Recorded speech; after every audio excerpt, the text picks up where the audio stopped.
Cadena Radio Universidad de Puerto Rico presenta Hilando Fino desde las Ciencias Sociales. Un programa de análisis profundo sobre temas contemporáneos de interés nacional e internacional a cargo de profesores e investigadores universitarios.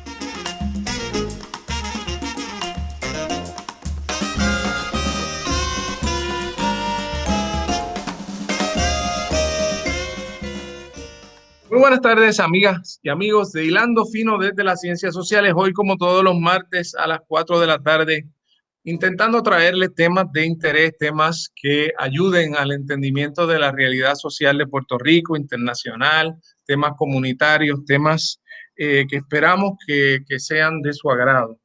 Hoy tenemos un programa que yo considero verdaderamente especial porque vamos a considerar como parte de una serie de programas que produciremos en el curso del semestre el tema de la litigación de derechos humanos en Puerto Rico. Y vamos a tener algunos de los actores que han estado participando en ese trabajo de adelantar agendas comunitarias, agendas sociales, agendas de apoderamiento comunitario. Y hoy tenemos verdaderamente dos invitadas especiales. En primer término, la licenciada Judith Berkan. Saludos, Judith. Saludos, Javier. Saludos, Valeria. Un gran placer tenerte, Judith, con nosotros.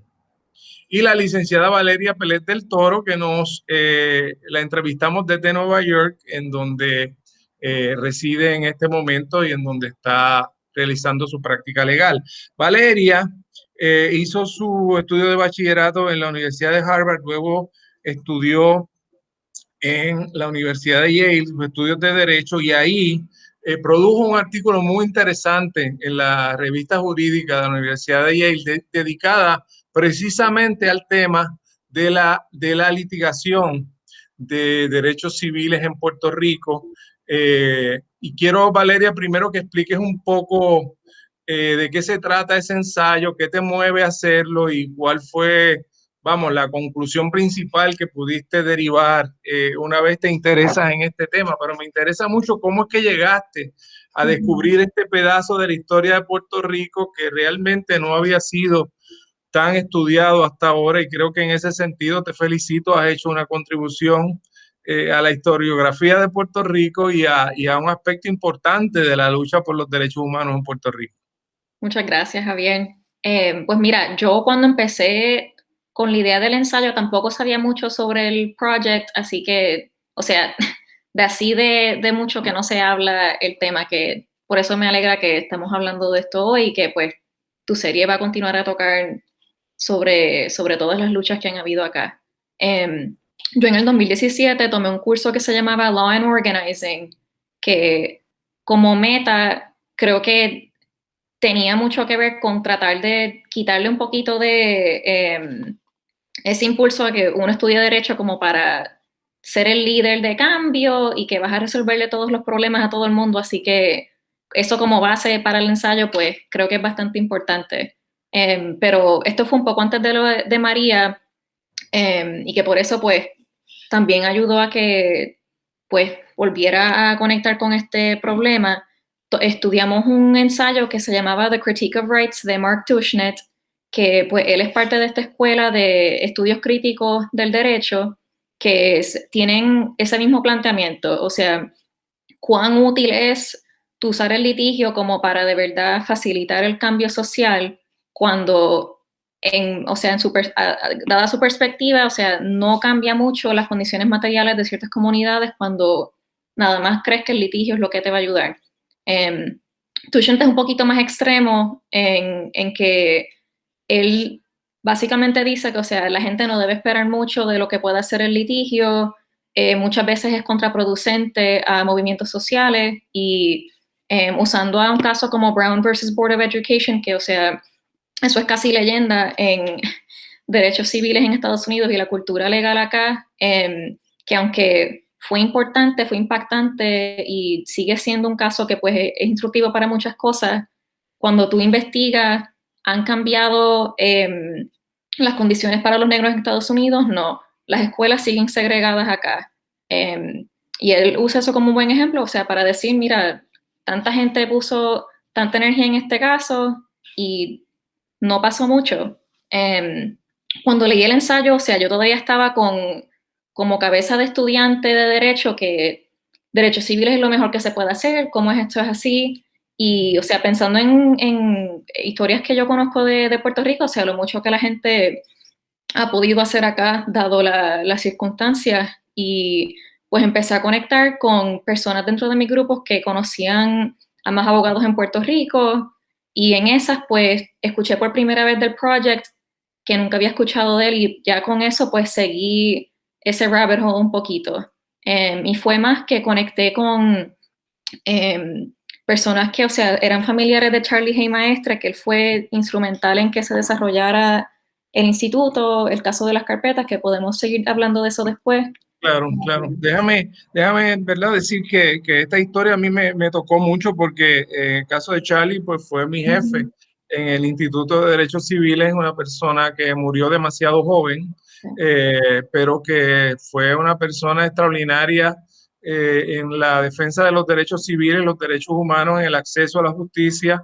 Luego de dirigir el instituto, hubo una labor excelente en servicios legales de Puerto Rico. Y después se dedicó de lleno a crear fondos para el acceso a los tribunales de las comunidades marginadas. Lamentable murió muy joven, al igual que José Avilugo, que también fue director del instituto y que fue una figura muy importante también en esos primeros años de la lucha más difícil quizás que se tuvo en el siglo XX de los derechos civiles, sobre todo con aquellos tiempos tremendos de Cerro Maravilla y aquellas luchas tan fuertes en el caso de Vieques. Judith,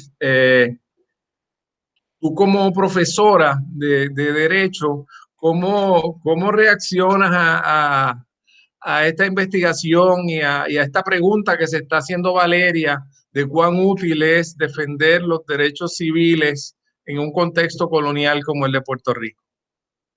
Pues antes que nada, déjame felicitarle a Valeria por el trabajo, porque la verdad has rescatado una historia que todavía quedamos algunos que vivimos la historia, pero es importante que no se vaya al olvido como tantas cosas en la historia de Puerto Rico. Lo que Valeria plantea y lo que obviamente se ha planteado en la comunidad jurídica por mucho tiempo es la utilidad de un marco de derechos civiles para lograr un cambio social. Yo difiero un poco de Valeria, no todos los estudiantes de derecho van para hacer justicia social o hacer cambio. Ni tienen esas expectativas. Que mantienen las estructuras de poder. Pero independientemente de eso, siempre ha habido un sector, que yo espero que Valeria y su generación lo continúa, en que hemos estado pensando en cómo se puede utilizar el derecho. Y si es hacer planteamiento como el caso clásico de Brown versus Board of Education, que Valeria mencionó, o el caso de Roe versus Wade, que parten de unas luchas sociales, se concentran los esfuerzos en unos casos que logran unas doctrinas realmente novedosas y buenísimas, pero después viene la derecha y empieza a cortar y al final la pregunta es si valía el esfuerzo. Eso es the critique of rights, que hay toda una tendencia dentro del análisis jurídico en este campo que critica cómo nosotros utilizamos los derechos para lograr un cambio social. Ahora, yo pensé en términos del proyecto, yo pensé en 4 casos y lo voy a hacer así rapidito. Pero el primer caso que pienso es el caso de Cerro Maravilla, que usted mencionó. Yo no sé si se sabe, pero nosotros radicamos el primer caso contra los policías de Cerro Maravilla, un caso federal, un caso en que se tomó deposiciones que eventualmente fueron utilizados en todo el proceso. Eso estábamos afirmando los derechos de los familiares y los derechos de los jóvenes que fueron asesinados en Cerro Maravilla, pero el impacto fue en el descubrimiento y la publicación de todos los issues. Otro es el caso de la carpeta. Déjame interrumpirte. En ese caso en particular, una de las cosas que surgió más claramente fue que el FBI se había negado a investigar la situación.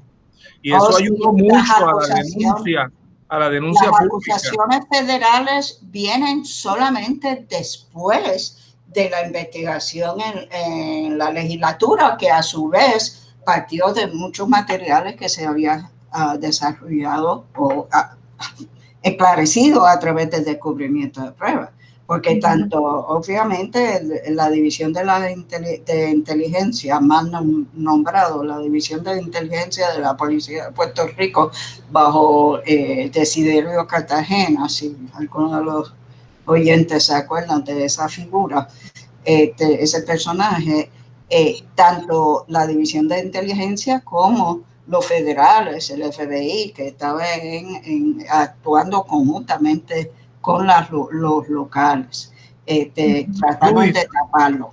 Antes de que pases al caso de las carpetas, quiero volver un momento donde Valeria, porque me parece, Valeria, que este tema de cuánto se va a lograr a través de los tribunales ahora tiene hasta más vigencia con el hecho de que el Tribunal Supremo tenga una tendencia ahora tan abiertamente conservadora de 6-3, y entonces hay mucha preocupación en Estados Unidos de que incluso ganancias que se han logrado pues puedan ahora revertirse. Pero lo que tú estás planteando en tu ensayo, quisiera que nos hablaras un poco de eso, de que tú ves el derecho como una especie de catalítico para estimular la organización social. Háblanos un poco de eso. Sí, o sea, creo que el valor que tiene todo este proceso tiene más que ver con, o sea, tú pasar primero por el proceso de articular, por empezar nada más a decir, porque creo que el registro de derechos civiles de Estados Unidos, pues, por la potencia que fue, porque ahora a saber qué va a pasar, creo que cuando estudias derecho, especialmente en Estados Unidos, especialmente en Puerto Rico también, ese registro de necesito un derecho para poder existir, necesito un derecho para poder defenderme de represión, es lo más, o sea, como la primera introducción que tienen las personas a este tipo de planteamiento. Y creo que como usar ese tipo de lenguaje de derechos, por lo menos para empezar a decir si existen estos derechos humanos o sea, tú tener derecho a salud, derecho a vivienda, todo esto, que en Estados Unidos obviamente pues es un caso aparte, pero que para mí y basado en mi investigación, eso lo que ayuda es para que las personas digan, o sea, yo tengo derecho a tener todas estas cosas, ¿por qué mi comunidad no tiene acceso a esto?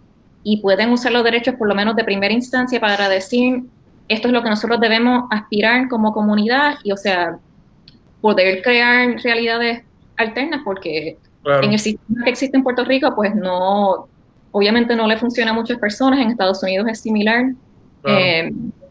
Y en ese contexto, Valeria, un primer asunto que trae Judith, que me parece fundamental, es que los ciudadanos pueden enterarse de asuntos que el gobierno está haciendo que de otra forma no lo entenderían. Es decir, lo que está planteando Judith en ese sentido es esencial. Si la gente no hubiera tenido el beneficio, porque muchos de esos materiales se hicieron públicos después de que era lo que estaba detrás de Cerro Maravilla, no hubiera habido el nivel de molestia y no se hubieran creado después las vistas que se crearon a nivel del Senado de Puerto Rico y los informes y las nuevas investigaciones, y se pudo destapar un encubrimiento que de otra forma no se hubiera podido. Así que desde esa perspectiva, Judith, me parece que este es un primer caso que estamos viendo en donde ciertamente la litigación de derechos civiles fue esencial para adelantar una causa social.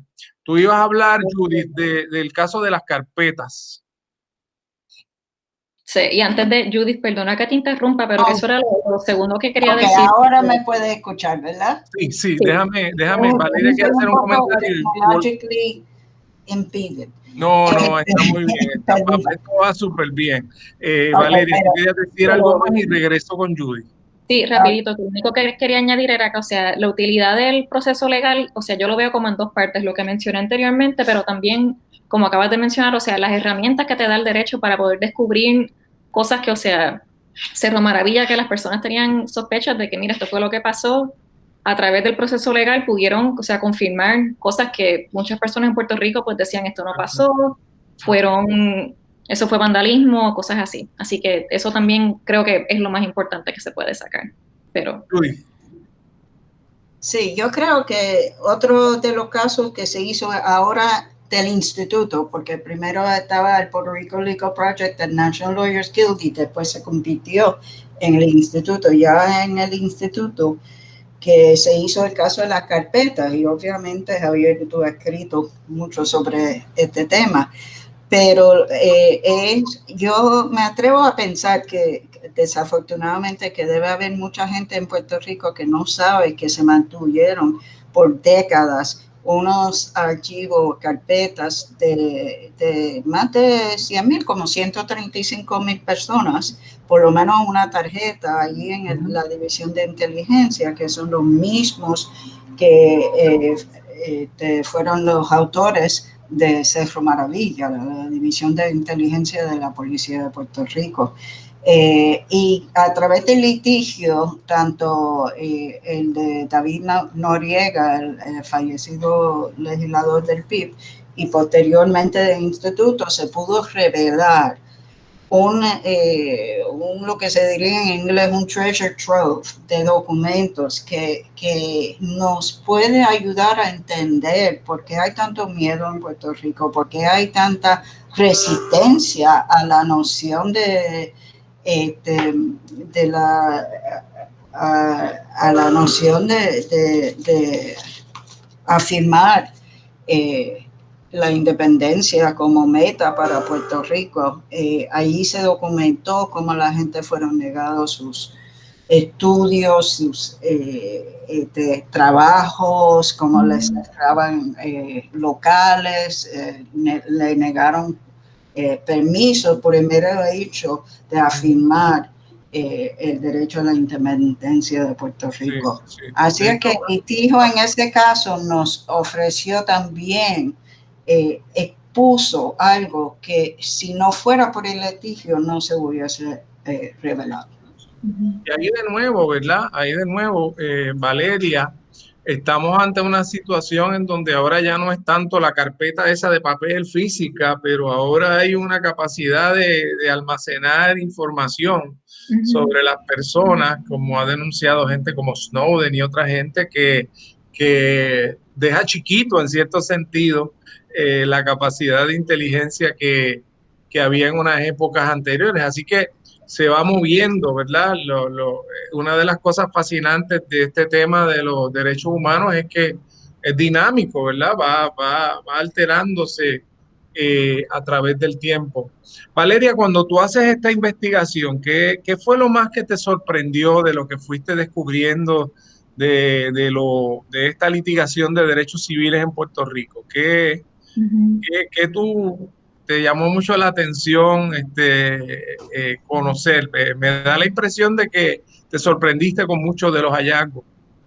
Sí, no, o sea, creo que lo más que me sorprendió fue que, o sea, que es un poco ilógico. Yo veo que todo este proceso y todos estos esfuerzos, lo más que hicieron fue mantener la causa de independencia, o sea, viva por todo este tiempo, porque, o sea, yo no me imagino cuando Judy, tú empezaste a trabajar, o sea, eso fue, empezaron a apoyar a las causas en Vieques, empezaron con el caso de Cerro Maravilla, que a decir, o sea, la represión que hubo en Puerto Rico con la ley de la mordaza, con la masacre en Ponce, que bombardearon a Jayuya, todo eso, entre ese momento que, o sea, la represión era bien específica, que, o sea, te vamos a bombardear, vamos a matar a personas, no puedes hablar de esta causa, entre ese momento a cuando pasó Cerro Maravilla y pasó todo, o sea, la memoria de la comunidad es bastante corta, o sea, que si se hubiese perdido esa lucha de Vieques, si se hubiese, o sea, dejado en que pues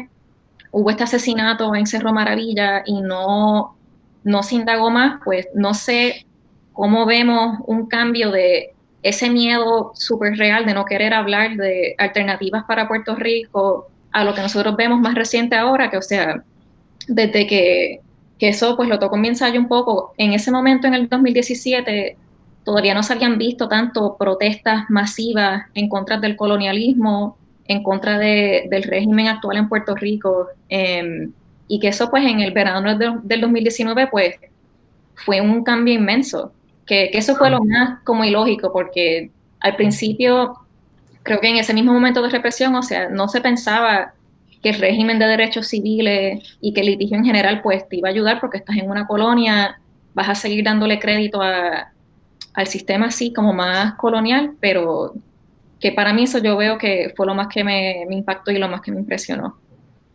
Judith, cuando hablábamos preparándonos para este programa, tú me decías que realmente te alegraba mucho que Valeria hubiera hecho este estudio porque hay muchos elementos de una lucha muy dura, o sea, que lo que enfrentaron los abogados en ese periodo, eran casos muy difíciles, los casos de Cerro Maravilla, los casos de Villa Sin Miedo, de todo lo que tenía que ver con la brutalidad policíaca en aquellos casos, y realmente se vivía una situación de un seguimiento bastante cercano de todos los militantes que estaban involucrados en esas luchas sociales. Era el momento de los rescatadores de tierra en Puerto Rico. Era un momento de un gran número de conflictos huelgarios. Aquí hubo un momento en la década del 70 que hubo que movilizar la Guardia Nacional porque estaban en huelga los maestros, la UTIER, la Federación de Maestros, Acueductos.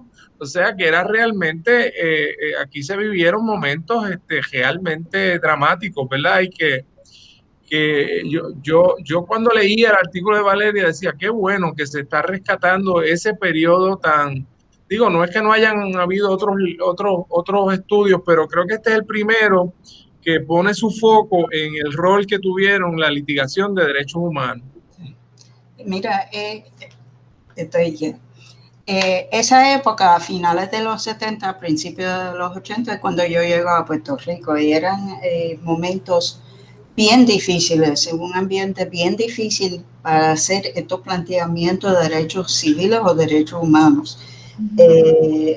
Y realmente yo allí, como usted ha hecho, Javier, un listado de todo lo que estaba pasando en esa época. Pero nosotros los abogados y abogadas que nos metimos de lleno en todo este proceso, sufrimos mucha represión. Era bien difícil manejar. Yo muchas veces tuve que irme de mi casa, había amenaza de muerte. En el caso mío, no me permitieron trabajar en el Tribunal Federal por 3 años. Como una represalia a todo ese derecho. Eso fue Judith, por la desobediencia civil que hiciste en Vieques, ¿verdad?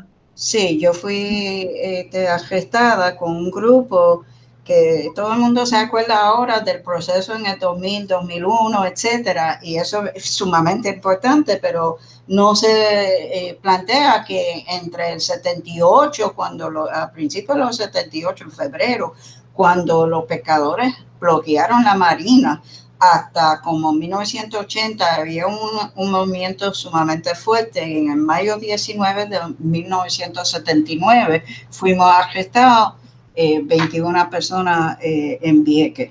Es interesante, Judith, porque entre esas fechas es que ocurre Cerro Maravilla, un 25 de julio en el 78, así que más dramático que eso.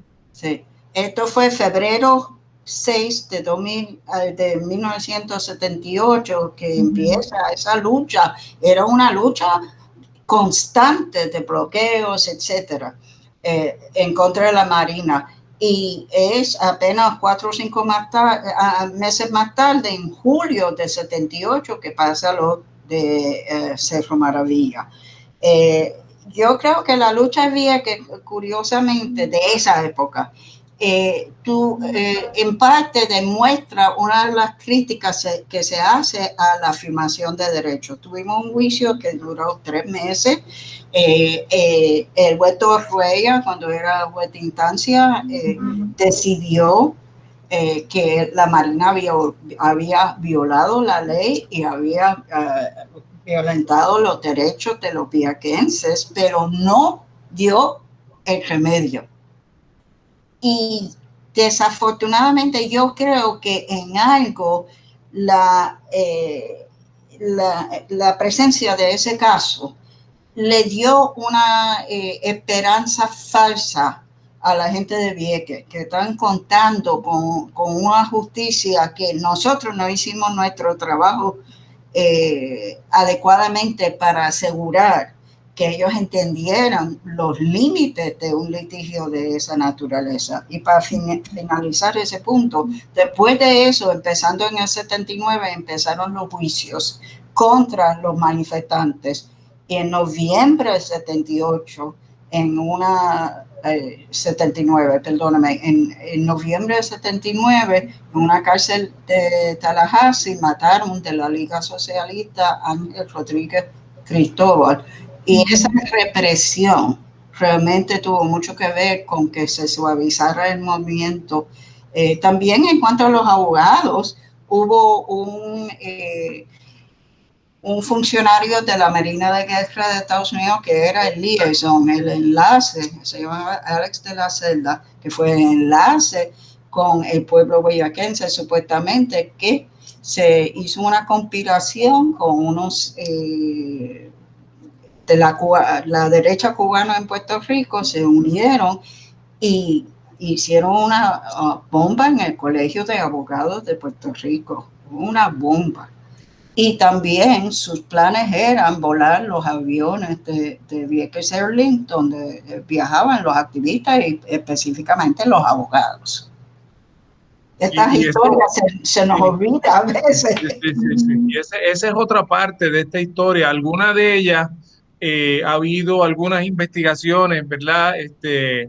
Relacionadas con la investigación de algunos asesinatos que se realizaron en esa época también, ¿verdad? Sí. Pero esa es la época en que las oficinas de los profesores de ciencias sociales se le pegó una bomba que destruyó varias de las oficinas,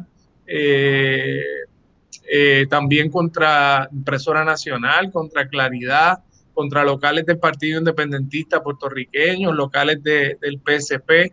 O sea que realmente fue... Centro de cuidado de PSP. Correcto. Que le colocaron una bomba. En ese sentido, pues tenemos que ver que fue un periodo muy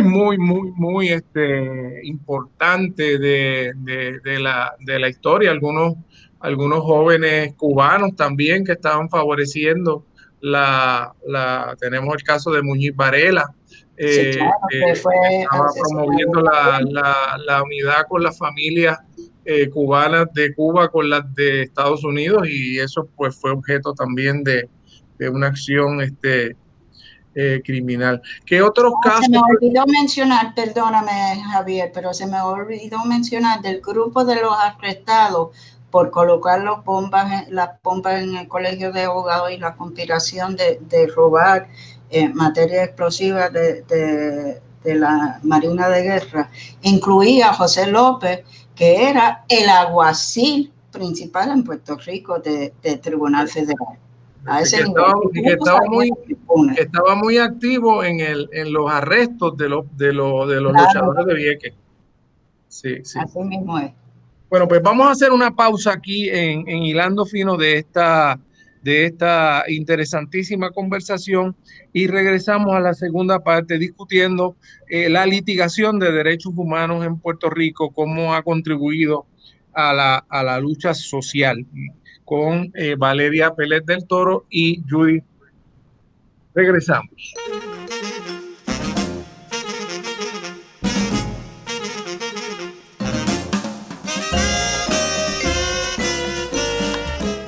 Regresamos, amigos, a esta segunda parte de Hilando Fino desde las Ciencias Sociales. Hoy nos acompañan la licenciada Valeria Pérez del Toro y la licenciada Judith Berkan, y estamos conversando de una importantísima investigación que realizó Valeria, que está publicada en la revista jurídica de Yale, a la cual se tiene acceso a través del internet. Quizás, Valeria, debieras hacerte un poco de autobombo y dar el título del artículo para que los oyentes lo puedan accesar, porque me parece que hay que aprovechar estas oportunidades que da el acceso abierto. Y me parece muy bueno, ¿verdad?, que en este caso la Universidad de Yale tiene acceso abierto a sus artículos y que lo pueden leer, lo pueden buscar. Sí, pues el título completo es Beyond the Critique of Rights, the Puerto Rico Legal Project and Civil Rights Litigation in America's Colony. Y eso, pues, pueden buscar mi nombre también y así Beyond the Critique of Rights en Google y debe aparecer que como Valeria, pues, todo está abierto y accesible. Valeria Pellet, ese apellido no se le puede olvidar porque no es un apellido común. Valeria, ¿qué otros ejemplos nos puedes dar de formas en que la litigación de derechos civiles contribuyó a desarrollar conciencia social en Puerto Rico? A mí se me ocurre, por ejemplo, el tema de la justicia ambiental, porque ese concepto de justicia ambiental es un tema que realmente se importa inicialmente desde Estados Unidos y de las luchas ambientales allá, pero acá adquiere una vida propia. En el libro Puerto Rico, los derechos humanos, hay un artículo importante sobre el tema de la justicia ambiental, y ahí lo que se argumenta es que eso adquirió vida propia en Puerto Rico como parte de las luchas ambientales, porque en esa década también se denunciaba el colonialismo ambiental, se denunciaba, no se le llamaba justicia ambiental, ese es un término que vendría después, pero que me gustaría que me hables de otros ejemplos que tú hayas podido investigar en donde hubo esa interacción entre litigación y lucha comunitaria. Sí, no, creo que también se llevó a dar más también cuando Charlie estaba dirigiendo el instituto, pero casos que tenían que ver con acoso sexual en el trabajo, y creo que lo ambiental también, creo que eso pues porque es lo más importante ahora mismo también, que o sea, continúa con casos como el caño de Martín Peña, que eso pues no se ha perdido. En términos de otros ejemplos así, creo que también otro legado importante que se debe mantener en esta conversación siempre es, o sea, los diferentes tipos de organizaciones que se han creado que no están necesariamente basadas en lo que es el litigio, pero que trabajan muy cerca con ese tipo de comunidad, que sean más tipo, o sea, apoyo mutuo, personas que dan ayuda legal gratuita, que no es tanto, vamos a llevar un caso a la Corte Federal, a la Corte Local en Puerto Rico, pero que es más a usar el litigio por lo que es, o sea, para tratar de educar a las personas, tratar de, o sea, establecer posiciones para defender a Puerto Rico cuando se pueda, tratar de crear comunidades diferentes, y también, o sea, las comunidades que eso ha creado, porque, o sea, desde que está el proyecto, desde que estuvo el instituto, ha habido muchísimo cambio en términos del tipo de abogados que uno cree que puede ser en Puerto Rico, y el tipo de organizaciones que se siguen creando. Sí, es importante porque traes algo bien importante, que es que el foco de atención de los derechos humanos se ha ido ampliando. Exacto. Para incluir también esos temas que hemos estado hablando ahora de persecución política. Se extiende también al mundo sindical, porque una de las divisiones en las carpetas era precisamente dedicada a los sindicatos y dedicado a inspeccionar a la gente que buscaba empleo en Puerto Rico. Las industrias iban primero al expediente que había en la policía a ver si la persona aparecía. Y yo tengo casos que me quedan muy cercanos de personas que iban a una primera entrevista y todo fluía muy bien, y la segunda todo cambiaba y el clima cambiaba totalmente y habían caras serias y no me llame, yo te llamo, y cambiaba totalmente el asunto. Pero entonces se van a traer nuevos temas también. El tema ambiental, como acabamos de decir, el tema de discrimen por razón de género. Hay otros abogados que empiezan entonces también a mirar el tema de la de la violencia contra la mujer.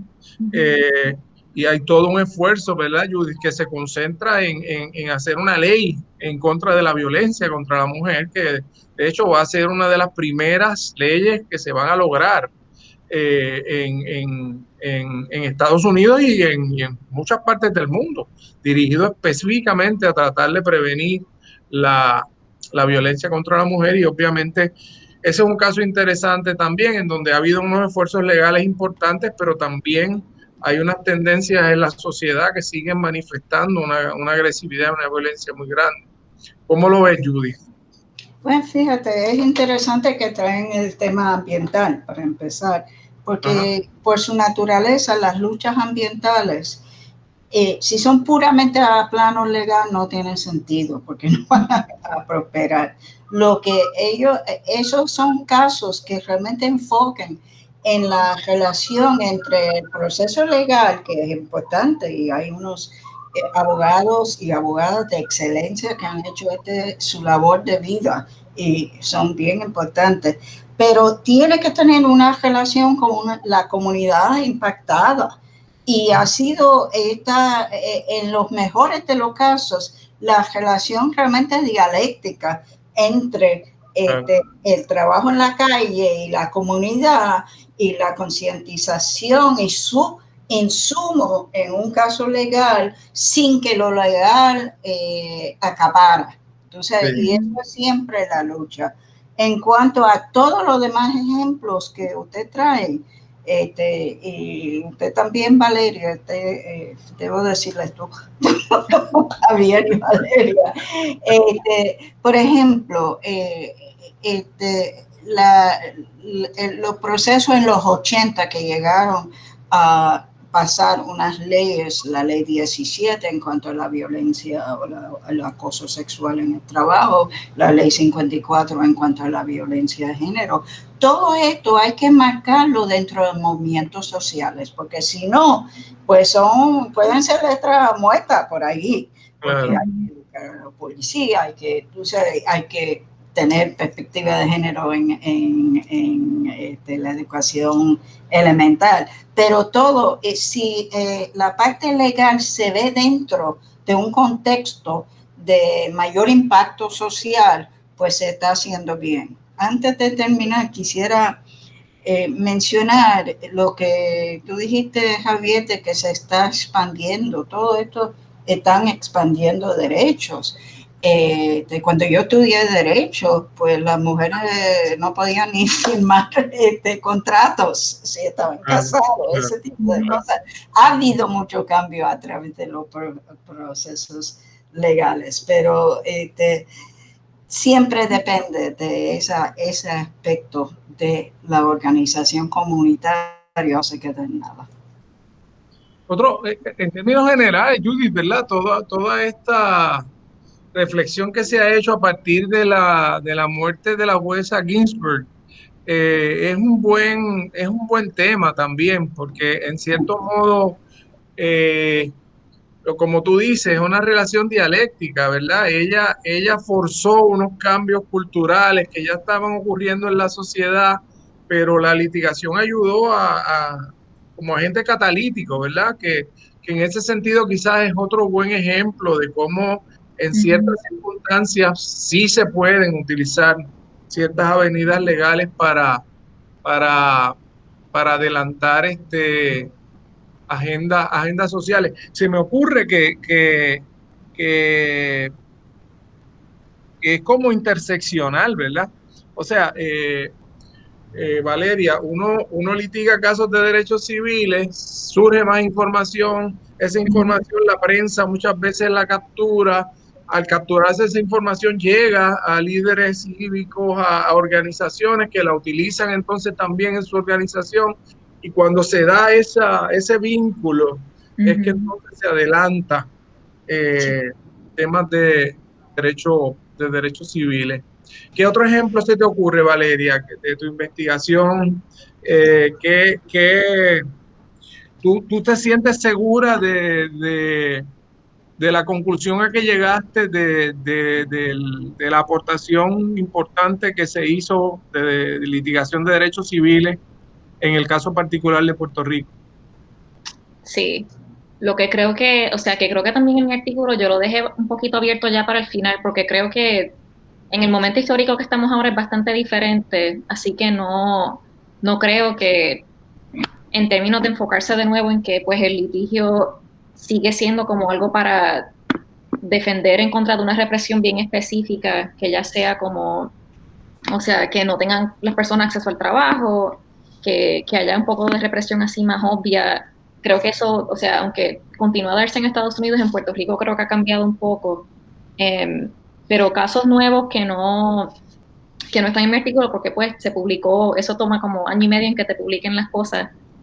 Lo vimos un poco en María también, que o sea, el gobierno local en Puerto Rico estaba gaslighting, porque no se me ocurre la palabra en español, a todo el mundo en cuanto a la cantidad de personas que habían muerto.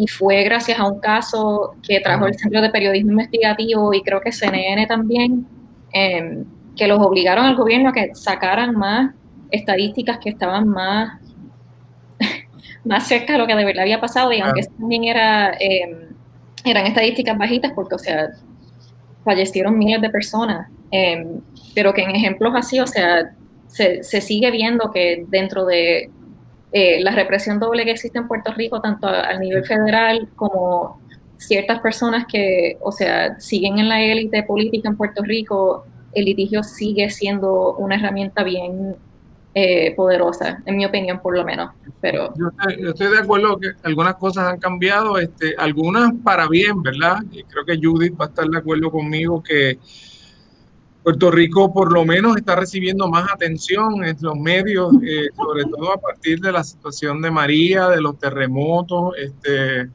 y a partir del trato tan racista, ¿verdad? Y discriminatorio del propio presidente de Estados Unidos, que convirtió en política pública del gobierno federal discriminar contra Puerto Rico. Así que el tema del discrimen ha sido un tema esencial en estos tiempos. Judith, me gustaría preguntarte, ¿cómo tú has visto que ha ido evolucionando este tema de la litigación de derechos civiles a una época más cercana al presente? Porque sé que tú te has mantenido activa en esa litigación. ¿Sería justo decir que los tribunales son un poco más receptivos ahora al tema de, o tú sientes, ¿cómo tú comparas, verdad? El clima tan fuerte y tan dramático que describíamos al tema actual? Yo sé que no es un valle de rosas, ¿verdad? Pero ¿cómo tú aquilatas esa diferencia? Pues el discurso de los derechos civiles ya tiene más aceptación en el pueblo porque se ha ido educando a través de los casos legales también. Pero hay que discutir un momentito, y lo hemos estado usando en términos intercambiables, el concepto de derechos humanos y el concepto de derechos civiles. Derechos civiles, cuando yo estudié derecho, empecé en era todo defensiva contra los esfuerzos del Estado para reprimir. Así que teníamos el derecho a tener un jurado, teníamos derecho a libre expresión, etcétera. No eran realmente derechos afirmativos. Ahora, lo que alguna gente, de derechos humanos. Lo que alguna gente llama la primera generación de derechos humanos. Sí. Exacto. Pero los derechos humanos, como en la Declaración Universal de Derechos, etcétera, hay una que realmente son unos documentos de los años 40, y estaban reflejados en la sección 20 de la Constitución de Puerto Rico, una sección que el Congreso decidió eliminar. Pero que hablaba de derecho al trabajo, derecho a la lactancia para mujeres que están lactando, a la educación, etcétera, que son unos conceptos que en parte están un poco en la Constitución de Puerto Rico, pero no suficiente, de que el Estado tiene una obligación vis a vis sus ciudadanos. Y parte de lo que hemos estado viendo desde María, realmente, además que estamos por fin en el mapa en algunos sitios en Estados Unidos, pero además de eso, lo que hemos visto es que el trabajo de lo que afirman los derechos, no el litigio, es más bien llenar espacios que debe estar llenando el Estado, pero ante la incapacidad del Estado hay que afirmar estos derechos. Si eso se puede convertir en litigio, son cuestiones estratégicas, son cuestiones también tácticas, porque como Javier mencionó, ahora mismo tenemos Tribunal Supremo sumamente conservador en Estados Unidos y aquí también bastante conservador. Hay que escoger las batallas en el momento histórico y en ese cálculo va la actividad del pueblo, la importancia de la educación, la receptividad en los tribunales. Ahora mismo hay una lucha jurídica que yo estoy súper involucrada, que tiene que ver con acceso a información, porque aquí se ha tapado tanto, aunque existe un derecho a tener acceso a los documentos públicos, y hay varias organizaciones que han insistido en ese derecho, y ese está en desarrollo. Depende del momento histórico, el momento social, etcétera, para ver cuál es la función de hacer las afirmaciones de los derechos. Fíjate, Judith, estás trayendo un asunto que es bien, bien importante. Hay un historiador que se llama Samuel Moyn, que ha estudiado mucho el tema de los derechos humanos, y él plantea que una de las grandes deficiencias del movimiento de derechos humanos es que no ha sabido darle suficiente prioridad a los derechos socioeconómicos y a combatir la desigualdad, que los movimientos de derechos humanos tienden a sentirse más cómodos cuando están diciendo que no a que me restrinjan la libertad de expresión, no a que discrimine contra mí, no a que entres en mi casa sin orden, pero cuando se trata de una acción afirmativa, Estado, tienes que proveer servicios de salud adecuados y tienes que darle servicios universales a la gente y tienes que ser mucho más eficiente en entrenar a las personas para trabajos con calidad, etcétera. Esa agenda para combatir la desigualdad, que ha sido el tema central de esta etapa del neoliberalismo, ahí el movimiento de derechos humanos no ha sido tan efectivo y ha sido, y entonces, pues Puerto Rico es una de las sociedades más desiguales del mundo. Y en ese sentido, pues, ¿cómo colocar ese tema? Me parece que has hecho una pregunta ahí fundamental, Judith. ¿Cómo entonces se puede utilizar esta perspectiva de derechos humanos para adelantar una agenda de apoderamiento verdadero en términos de trabajo, de educación, de salud, de cosas que son esenciales para la calidad de vida de la población, que al final del día es lo que se quiere, ¿verdad? Con los derechos humanos. No sé cómo lo ves tú, Valeria. Sí, no, o sea, con eso en mente, es que eso yo no lo veo que es trabajo del litigio, porque no, eso lo vemos como cuestión política, que creo que, o sea, volviendo de nuevo a lo que estaba hablando Judith, o sea, todo esto ocurre en un contexto de movimiento social y qué tipo de demandas ellos le hacen al gobierno, al Estado, y si se logra, o sea, cosas básicas como, o sea, enmendar la Constitución de Puerto Rico, enmendar la de Estados Unidos para que tengan más base para después defender ese tipo de derecho, pero que el litigio como tal, por lo menos en ese sentido, yo no lo veo otorgando derechos nuevos así. Eso es más, y que por eso creo que es útil saber el límite del litigio, o sea, qué te pueden dar derechos que todavía no existen, que, o sea, no están reflejados en las leyes todavía, que las comunidades tienen que desarrollar eso, y ese es el trabajo importante. Muy interesante lo que plantea Valeria, porque esa es precisamente la inclinación de Moyn. Moyn plantea que probablemente sea a nivel político, a través de movimientos que realmente estimulen la redistribución de recursos y que realmente hagan cambios en el sistema corporativo y en la forma en que las corporaciones se organizan y los objetivos que tienen, y que eso es un trabajo que él se inclina a pensar que le va a corresponder más al ámbito propiamente político que al ámbito de los derechos humanos, que lamentablemente se le hace muy difícil hacer esa transición para considerar estos asuntos de carácter socioeconómico. Sí. Se nos quedan casos importantes, Judith. Está todo el tema de los derechos de los confinados. Sí. Eso fue un caso bien importante también, ¿verdad? Sí, el caso de Morales Feliciano, que se empieza en el 79 también, que fue un caso para cuestionar el hacinamiento y los demás problemas graves. Hoy mismo hay un issue sumamente importante en cuanto a las cárceles, que es que nos han hecho las protecciones de COVID dentro de las cárceles, y eso podría generar algún tipo de litigios. El litigio no es el objetivo, el litigio hay que encajarlo dentro de unos movimientos sociales o el desarrollo de otros conceptos. Yo he preguntado a muchos policías en el contexto de los casos de brutalidad policial, ¿a ti te enseñaron sobre los derechos civiles? Y el único que me pueden nombrar es expresión.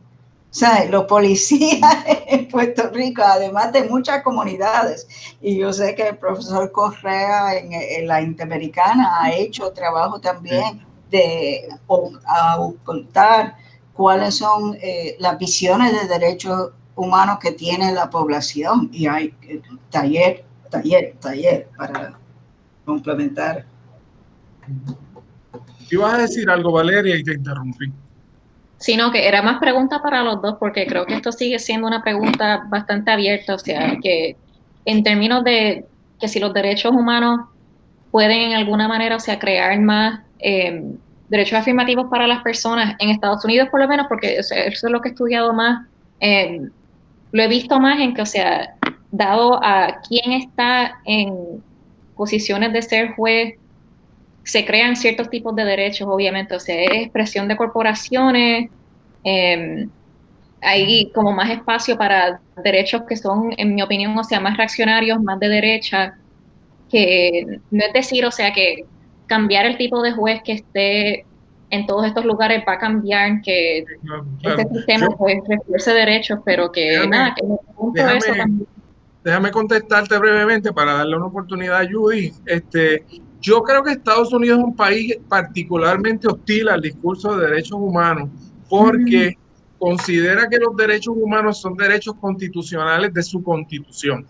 Estados Unidos no le gusta que la normativa internacional entre y de alguna forma le diga a Estados Unidos qué hacer. En ese sentido, es un país que resiente mucho el nacionalismo de otros países, pero es muy nacionalista en estos aspectos. No sé si Judy estará de acuerdo conmigo. Sí, yo creo que hay dos aspectos de los Estados Unidos, que hay muchos, pero hay dos que yo señalaría como muy hostil a cualquier cambio de derechos humanos o cualquier ampliación del tema. Uno es esa cuestión del excepcionalismo, que Estados Unidos es diferente, y relacionado con eso, obviamente, que no permiten las normas internacionales ni una discusión de lo que ocurre internacionalmente. Y el otro es la centralidad de la cuestión del racismo, pero eso es para otro programa. Pero yo no creo que es casual que ahora mismo hay esa mayoría tan terrible de la derecha en el Tribunal Supremo de Estados Unidos, porque entonces es el momento histórico en lo que veremos. Pero yo me crié en los 50, así es que hay esperanza. Sí, claro. Y déjame terminar con una nota positiva en ese sentido. El discurso que ha articulado algunos sectores en Estados Unidos en favor de la universalidad de los derechos de salud engranan mucho con el tema de derechos humanos. O sea, de hecho, la consigna casi ha sido, que a mí me ha sorprendido agradablemente, ha sido que health is a human right. Y eso me parece interesante, que haya unos sectores de la sociedad norteamericana que estén diciendo, oye, vamos a mirarnos en el espejo de otras democracias que ya garantizaron eso como derecho humano. Entonces, pues, caramba, pues me alegro mucho de que eso sea así, porque que eso haya ganado tanta atracción entre el electorado, que yo creo que tiene también que ver con el éxito de programas sociales como Medicare, que la gente estima mucho porque han dado acceso bastante amplio a la población envejeciente en Estados Unidos. Bueno, ya se nos está acabando el tiempo, Valeria. No sé si quieres hacer un último comentario para dejarle a Judith que cierre. Sí, no, o sea, otra pregunta a ustedes, porque de verdad que, o sea, lo vivieron los dos en momentos diferentes, pero ¿cómo ustedes ven el legado del project y el instituto en Puerto Rico ahora? Si es más que por el momento histórico, pues eso ha cambiado, o si siguen trabajando con las mismas comunidades y todo eso. Ok, yo creo que el legado ha sido primero la conceptualización de utilizar el litigio y la educación, etcétera, en el desarrollo en este campo, pero también ha dejado un legado de muchos compañeros y compañeras que se han insertado en las comunidades, que han hecho trabajo maravilloso a través de los años, que han fomentado otras organizaciones, etcétera. Y hay que ir con lo que se dice en inglés, ebb and flow. Entonces, hay momentos históricos donde se puede enfatizar X cosas. Ahora mismo no es mi mejor momento entre todo lo que ha pasado, pero yo creo que el verano de 2019 era un reflejo de la gente entendiendo que otra sociedad es posible. Y eso es lo que necesitamos, la esperanza de que podemos mejorar. Parece muy importante lo que ha planteado Judith en términos de que